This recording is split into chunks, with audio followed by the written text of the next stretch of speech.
Օլիգարխի լեզվական տգիտությունը և ազգային մեծերը։ Այս տեսանյութում Ռուբեն Ռուբինյանը սուր քննադատության է ենթարկում հայտնի օլիգարխի աջակիցներին, ովքեր փորձում են արդարացնել իրենց առաջնորդի լեզվական թերությունները։ Հեղինակը հերքում է այն համեմատությունները, որոնք զուգահեռներ են անցկացնում գործարարի և Շառլ Ազնավուրի կամ Վիլյամ Սարոյանի միջև, ընդգծելով վերջիններիս մշակութային մեծ ավանդը։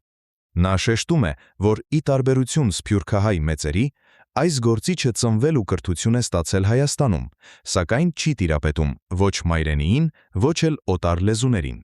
Ռուբինյանը կոչ է անում դադարեցնել անգրագիտությունը քողարկելու փորձերը հանճարեղ արվեստագետների անուններով։ Ըստ բանախոսի, օլիգարխի լեզվական խնդիրներն ու մտավոր պաշարը որևէ աղերս չունեն համաշխարհային հռչակ վայելող հայերի հետ։ Քանի գիրք կամ քանի երգ է գրել կալուգացի օլիգարխը։ Ռուբեն Ռուբինյան։ Կալուգացի օլիգարխի աջակիցները հիմա էլ նոր պատճառաբանություն են գտել, թե ինչու ինքը նորմալ հայերեն չի խոսում։ Ասում են, հայ ինչ անենք, Շառլ Ազնավուրն ու Վիլյամ Սարոյանն էլ նորմալ հայերեն չեն խոսում։ Ուրեմն սիրելի տարօրինակ մարդիկ։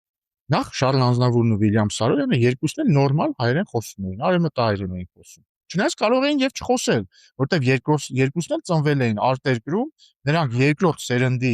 գաղթականներ էին եւ կարող էին չխոսել ընդհանրապես հայերեն, բայց միևնույն է, խոսում էին լավ հայերեն։ Հաջորդը նրանք երկուսն էլ շատ լավ խոսում էին համապատասխանաբար անգլերեն եւ ֆրանսերեն։ Իսկ ձեր օլիգարխը ծնվել է Հայաստանում, մեծացել է Հայաստանում, դպրոց գնացել է Հայաստանում, բուհն ավարտվել է Հայաստանում, բայց միևնույն է նորմալ հայերեն չի խոսում։ Ու ասեմ ավելի, նույն նորմալ ռուսերեն էլ չի խոսում։ Խնդրում եմ, ձեր առաջնորդի մեծ առաջնորդի անգրագիտությունը մի փորձեք փակել Շառլ Ազնավուրով եւ Վիլյամ Սարոյանով։ Մանավանդ որ ձեր օլիգարխը կյանքում ոչ մի գիրք չի գրել, ոչ էլ